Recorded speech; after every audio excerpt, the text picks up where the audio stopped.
want to talk about these, your lovely bathroom scales. Some of you love them, some of you hate them, and some of you probably really fucking hate them. Now, you probably relate to this. You're losing weight, you're doing well, you're following your diet, you're exercising, the weight's coming down nicely over a few days, and then bam, one day it goes up a pound or a kilo. You know, and you're there, what's going on? What's happening?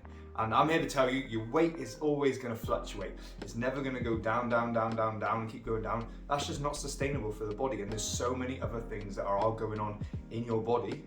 So your weight's not going to continue going down. And just, I'm here to inform you so you can accept the fact that if you are trying to lose weight or manage your weight is going to fluctuate all over the place, okay? You never want to go straight down. If you're losing weight too quickly, it's just not sustainable. You want to have weight loss that is sustainable, so when you lose the weight and you get to the body that you're happy with, you can actually stay there and maintain it. But for those of you who don't know me, my name is Tom, and I thought I'd just come on and do a video for you guys to discuss the scales and why you shouldn't be concerned about the weights going up and down. So, obviously, yes, if the scale's going down, you must think you're probably losing weight, and that's fine. If it goes up 1 day or 2 days, you know, don't just instantly think that it's your body fat. There's so many other things that go on, okay? You know, you've got things like your water, how well you slept, how much you've eaten, how well you've digested that, how much you've gone to the toilet, number 1 or number 2, how stressed you are, you know, whether you're hungover, you know, times that you ate, you know, did you eat too late, did you eat all your food earlier in the day, you know, there's so many things that do go on. You know, your hormones, women, depending where you are in your cycle, whether you're in menstruation, follicular, ovulation, luteal, you're in 4 different physiological states. So your hormones are all over the place in 4 different stages. Your body's going to be in 4 different stages in terms of like holding water and everything else that's going on. So you're going to be all over the place. Men, it's a little bit simpler, you know, obviously I haven't got those 4 stages, but there's still a lot of fluctuations, all those other things that I've just listed off. So anytime you're stepping on the scales, don't get disheartened if it's just going up 1 day. I think the best way to go about weighing yourself is continue to weigh yourself daily, but then take an average over the week. You know, men just take an average and compare week 1 to week 2. Women, what you can do is if you're someone that fluctuates a lot with your cycle, you can compare phase 1 to phase 1. So the first month to the second month. So week 1 of the first month to week 1 of the second month. And you can compare those averages. Because you're in, like I said, you're in 4 different physiological states, women. So you can kind of compare them and see what you're like. So when you're menstruating, you compare it against the next menstruation. When you're in follicular, the next follicular, and so on and so on. So you can compare that, and if the weight's going down or if it's going in the direction you want it to go, then you probably know you're in the right direction.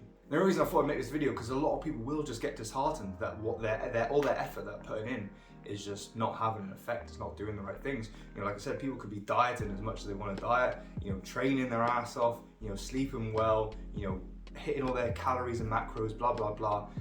And then they'll just get disheartened 1 day, the scales go up, and I see it all the time with my clients. You know, they could be doing really well for a week, and then they don't change anything, but then the scale goes up a little bit. Now, it's not something that you've done. It's just naturally going to fluctuate. You may have ate just a little bit later, or there's something that's going on. It's natural for the body. You want it to fluctuate as it comes down. You just don't want a steep descent, because like I said at the start, you're just losing weight too quickly and it's not going to be sustainable. And you're like, oh Tom, but I'm trying to lose weight. Yeah, you want to lose weight and keep it off. You don't want to lose weight and get fat again. So many people lose weight and get fat again, and we've had enough of that. We don't want that anymore. We want to lose weight and keep it off and feel confident in ourselves. So if you be patient and take the time with it and don't get disheartened and stressed when it bounces up again, because you know there's so many other factors that are going on, you know, you'll feel a little bit more motivated and just understanding why it's going up, okay? So my tips for you is if you understand your calories and you're in a calorie deficit, stick with that. If you understand your activity, just stay active, do your steps, do your training a few times a week, sleep well, and then take an average of your weight. Men just do an average of your weight and take it by weekly. Women, you can do the same thing as well, or if you're someone who fluctuates a lot throughout your cycle, you can compare phase 1 to phase 1, phase 2 to phase 2, etc. if you do track your cycle. Women, if you want to track your cycle, you can either write it in a diary, or there's an app called Fit Our Women, and you can just go download it and you can track your cycle that way, and then you can go back and you can see your weights and you can compare it nicely. So then it just takes the stress out of all of it, because you don't want to be jumping on the scales each morning just anxious and stressing, because that's not going to help out either. You don't want to be anxious to weigh the next morning just thinking, oh, I'm going to weigh heavier. Like, it's probably going to make you weigh heavier. You know, we're spiking up cortisol levels and just stressing is just, again, you know, not very good for losing weight. So Once you've understood all this, there's a lot of other factors that go into your actual scale weight, because you can be losing body fat and your scale weight doesn't go down. You know, this is just a number. This is just a number at the end of the day. You know, it's not actually a true representation of what your body fat is. Now, some of you might have like fancy, oh yeah, body fat percentage, muscle mass, blah, blah, blah. You know, that's all done off like water and that as well. So if you have more water, less water, and it's just sending an electrical impulse through your feet, there's so many things that can have an effect on it. If you've got those scales, jump on them now, down a litre of water, give it a few minutes, jump on it again, and it's probably going to change, okay? This is done on water, it's done a little electrical impulse, but again, it's just the numbers at the end of the day. You can use them to track you. In terms of tracking your weight and management, you don't have to do just the scales. You can do body measurements, you can see how clothes fit, you can just see how you feel, you can take photos, you can do body fat percentage. So if the scale weight's not going down, but you're losing inches, clothes are fitting better, or they're looser, your photos show you changed, and your body fat percentage is going down and you're just feeling better, you've got loads of these things that are moving, but then there's one thing that's not moving, okay? You know, even if there's only 2 things that aren't moving and 3 things that are moving, you know, you'll be fine.